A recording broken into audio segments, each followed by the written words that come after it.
I love Mohammad बोलोगे तो हमें दिक्कत है। तुम भारत माता की जय नहीं बोलोगे, इससे दिक्कत है। ओवैसी कहते हैं कि आई लव मोहम्मद बोल दिया, कोई अपराध थोड़ी कर दिया। अरे हम तो ये कहते हैं, बरेली में चप्पल, रोड पे चप्पल दिखाई दे रहे थे, इनको जो है इनकी टांगे वहां दिखाई देनी चाहिए थी। हलाला की पैदाइश मौलाना को यह बताना चाहता हूं, उत्तर प्रदेश में किसका शासन है। आई लव मोहम्मद बहुत अच्छी बात है, लेकिन भारत माता की जय तुम कब बोलोगे? तुमने भारत माता की जय कभी बोला मंच से? राष्ट्रगीत जब बजता है तो तुम्हारी आवाज खामोश कैसे हो जाती है? एक हमारे भाजपा के मंत्री हैं, राष्ट्रगीत बज रहा था, सब लोग राष्ट्रगीत गा रहे थे, लेकिन वो मुसलमान थे। उन्होंने ये बताने का काम किया भारत माता के गद्दार हैं। अखिलेश जी, आप जो है किसी मुसलमान को अपनी पार्टी का राष्ट्रीय अध्यक्ष बना करके यह साबित करने का काम करिए। ये हलाला की पैदाइश जो मौलाना ये भूल गया था, ये लोग पिछली सरकारों से तुलना कर रहे थे। ये चल करके अपने पैर से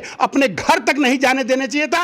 ये दिमाग इनका खराब हो गया है। ये राजनीतिक दल में बैठे ये राजनीतिक हवस के पुजारी इस तरह से क्या नेपाल बनाना चाहते हैं? उत्तर प्रदेश के कानपुर से एक ऐसा पोस्टर जारी होता है जिसके बाद से पूरे देश में विवाद है। पोस्टर क्या था? जिसमें लिखा होता है आई लव मोहम्मद। देश का एक समुदाय पोस्टर जारी करता है, दूसरा समुदाय उसका विरोध करता है, जिसके बाद से लगातार विरोध प्रदर्शन जारी है। विपक्ष के नेताओं ने भी उस पर अपनी प्रतिक्रिया दी। विवाद ऐसा बढ़ता है कि उत्तर प्रदेश के बरेली में जुम्मे की नमाज के बाद से पथराव चालू होता है, जिसके बाद पुलिस को लाठी चार्ज करना पड़ता है। इसी मुद्दे पर हमारे साथ बात करने के लिए मौजूद हैं क्रांतिकारी नेता सतपाल सिंह जी। आइए हम उनसे जानते हैं कि जिस तरीके से आई लव मोहम्मद के बाद से लगातार ये विवाद जारी है। सतपाल जी, क्या कहेंगे जिस तरीके से आई लव मोहम्मद के बाद से विवाद जारी, इसको लेकर के आप किस नजरिए से देखते हैं? सिद्धार्थ जी, सर्वप्रथम नारद टीवी का और विमर्श चैनल का मैं हृदय की गहराइयों से आभार व्यक्त करता हूं कि ऐसे ज्वलंत मुद्दों पर आप मुझे आमंत्रित करते हैं। पुनः आपका हृदय की गहराइयों से आभार। मैं एक एक टॉपिक पे आपको सारी चीज़ें क्लियर करते चलूँगा। सिद्धार्थ जी, मैं पहले तो उस हलाला की पैदाइश मौलाना को यह बताना चाहता हूं कि कम से कम तुमको यह पता होना चाहिए कि आज़ादी के बाद से अभी तक उत्तर प्रदेश में किसका शासन है। तुम्हें यदि पता रहता है, तुम सोचे होते, थोड़ा सा विचार किए होते, तो कभी भी तुम्हारे अंदर इस तरह की जो है जो तुमने क्रियाकलाप किया वो कभी करते नहीं। दूसरी बात है कि आई लव मोहम्मद, ठीक है, आई लव मोहम्मद से किसी को कोई तकलीफ नहीं है, लेकिन हमारे देश के इन गद्दार नेताओं को यह भी बताना चाहिए, तुम्हारे धर्म की बात है, तुम्हारे मजहब की बात है, तुम्हारे जो है वो तुम्हारे देवता के रूप में तुम उनको पूछते हो, उनकी बात है, लेकिन हमारे देश के नेताओं ने कभी उन समुदाय के लोगों को बताने का काम किया कि तुम आई लव भारत बोलो, कभी तुम भारत माता की जय बोलो, तुमने इनकलाब जिंदाबाद के कभी नारे लगाए, तुमने भारत माता की जय कभी बोला मंच से? हमारे देश के नेता सिर्फ और सिर्फ ये जाति, धर्म, मजहब के नाम पर हिंदुओं और मुसलमानों को लड़ा करके अपना राजनीतिक हवस मिटाने का काम करते हैं, अपनी राजनीतिक हवस रूपी रोटियां सेकने का काम करते हैं। आई लव मोहम्मद बहुत अच्छी बात है, लेकिन भारत माता की जय तुम कब बोलोगे? राष्ट्रगान कब गाओगे? राष्ट्रगीत जब बजता है तो तुम्हारी आवाज खामोश कैसे हो जाती है? ये सोचने वाली बात है। आई लव मोहम्मद से हमारे देश में किसी को दिक्कत नहीं है, लेकिन तुम भारत माता की जय नहीं बोलोगे, इससे दिक्कत है।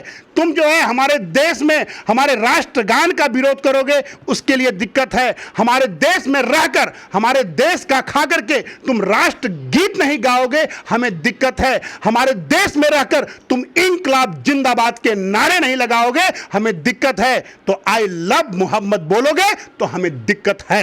आई लव मोहम्मद बोलेंगे दिक्कत है, आप कह रहे हैं कि हमें दिक्कत ना, आप कह रहे हैं दिक्कत नहीं है। एक तरीके से कहा कि बोलने पे दिक्कत भी नहीं है। अगर दिक्कत नहीं है तो फिर ऐसी प्रतिक्रिया क्यों जा रही है कि विरोध प्रदर्शन क्यों हो रहा है? इस चीज का क्यों दिक्कत हो रही है? बिल्कुल दिक्कत होगी। यदि ये भारत माता की जय के नारे लगा रहे होते, राष्ट्रगीत गा रहे होते, राष्ट्रगान गा रहे होते, इनकलाब जिंदाबाद के नारे लगा रहे होते, तो कभी दिक्कत नहीं होती। लेकिन इन लोगों ने कभी कभी आपने कार्यक्रमों में देखा होगा, एक हमारे भाजपा के मंत्री हैं, मैं नाम नहीं लेना चाहता हूं, राज्य मंत्री का दर्जा उनको प्राप्त है, एक कार्यक्रम में जो है आपके परिवहन मंत्री के साथ खड़े थे, राष्ट्रगीत बज रहा था, हमारे परिवहन मंत्री जो भी वहां पे लोग थे सब लोग राष्ट्रगीत गा रहे थे, लेकिन वो मुसलमान थे, उन्होंने ये बताने का काम किया कि हम भारत माता के मंत्री नहीं है बल्कि भारत माता के गद्दार हैं। वो भाजपा का मंत्री है, राज्य मंत्री का दर्जा उसको प्राप्त है, स्वतंत्र राज्य मंत्री का दर्जा उसको प्राप्त है। लेकिन जब राष्ट्रगीत बज रहा था तो हाथ ऊपर करके वो चुपचाप खामोश खड़ा होकर के पाकिस्तान को दिखाने का काम कर रहा था कि हम इंडिया में हैं, हमें जो है भारत माता की गोद में हमें जो है राज्य मंत्री का दर्जा दिया गया है, हमें सम्मान दिया गया है, भारत माता ने सम्मान देने का काम किया है। लेकिन देखिए राष्ट्रगीत बज रहा है, हम गा नहीं रहे, राष्ट्रगीत नहीं गा रहे हैं। वहीं पे ओवैसी कहते हैं कि आई लव मोहम्मद बोल दिया, कोई अपराध थोड़ी कर दिया। बिल्कुल, ओवैसी साहब से मैं बताना चाहता हूं कि जब ये लोकतंत्र के मंदिर लोकसभा में जब शपथ ग्रहण कर रहे थे उसमें इसने फिलिस्तीन के जय के नारे लगाए थे। यह वक्तव्य कभी नहीं निकलता इसके मुंह से। जब ओवैसी जब लोकतंत्र के मंदिर में शपथ ग्रहण कर रहा था और फिलिस्तीन के जय के नारे लगाए थे, उस समय हमारे देश के ये जो सांसद हैं, जो जनता द्वारा चुन करके लोकतंत्र के मंदिर में भेजे जाते हैं, जब ये फिलिस्तीन के जय के नारे लगा रहा था उस समय हमारे 540 सांसद बैठ करके मूक दृष्टि देख रहे थे। यदि उसी समय ये सांसद जूता उठा करके इसकी खोपड़ी पे मारने का काम करते, जिस मुंह से उसने फिलिस्तीन के जय के नारे लगाए थे, उसी दिन यदि वो मुंह पर जूता लगता 540 सांसदों का लोकतंत्र के मंदिर में, उस दिन से यह ऐसा वक्तव्य देना भूल जाता। जैसा कि अभी उत्तर प्रदेश के पूर्व मुख्यमंत्री और समाजवादी पार्टी के राष्ट्रीय अध्यक्ष अखिलेश यादव ने कहा, उस पर प्रतिक्रिया देते हुए कहा, जब बरेली का वो कांड होता है, बरेली में जब जिस तरीके से वहां पे पथराव होता है, पथराव के बाद लाठियां पुलिस प्रशासन द्वारा भाजी जाती हैं, उन्होंने कहा सरकारें लाठियों से नहीं चलती हैं, सौहार्द सद्भाव से चलती हैं सरकारें। तो इसको लेकर क्या कहेंगे? अखिलेश जी को मैं यही कहना चाहूंगा आपके चैनल के माध्यम से कि अखिलेश जी शर्म करिए।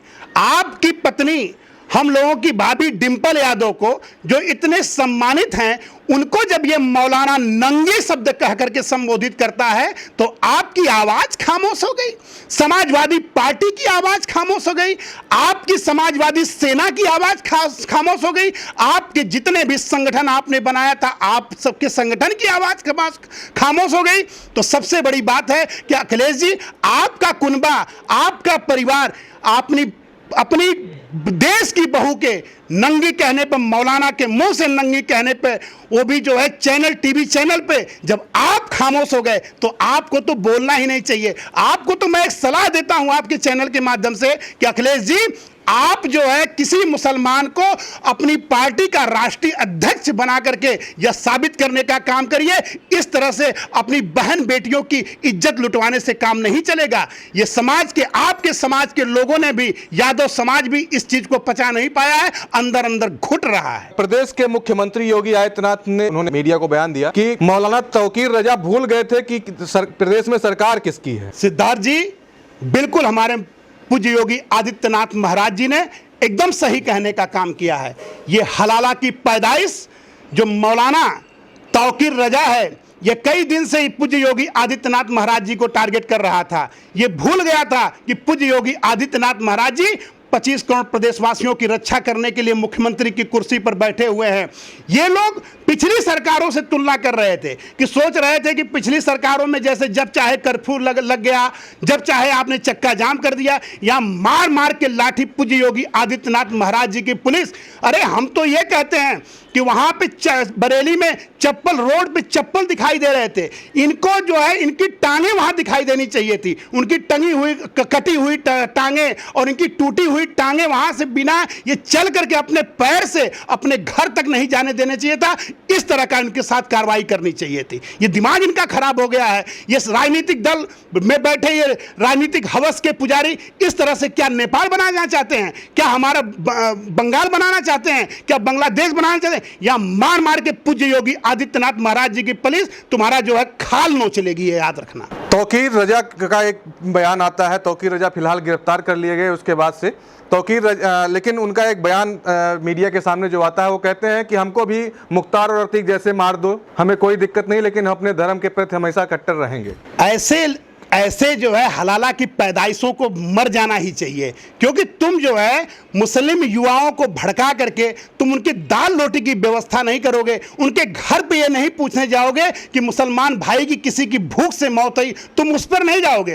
तुम इस देश भारत माता में रहते हो, भारत माता का खाते हो, तुम्हारा परिवार का ये भारत माता भरण पोषण करने का काम करती है, और इसी भारत माता के सीने पर बैठ करके तुम मोम दलना चाहोगे तो ये पूज्य योगी आदित्यनाथ महाराज जी की सरकार है, ये अखिलेश जी की सरकार नहीं है कि अखिलेश जी की पत्नी को, डिंपल भाभी को नंगी कह करके बोल दिया जाता है मौलाना के द्वारा और अखिलेश जी खामोश होते हैं। ये अखिलेश जी ने इन मौलानाओं का दिमाग खराब किया है। ये यही इसी तरह से ये सोचा कि हम चक्का जाम करेंगे, इसके बाद आंदोलन करेंगे, पूज्य योगी आदित्यनाथ महाराज जी भी खामोश रहेंगे। पूज्य योगी आदित्यनाथ महाराज जी की कोई राजनीतिक हवस के वो पुजारी नहीं है, उनको राजनीतिक हवस से कोई मतलब नहीं है।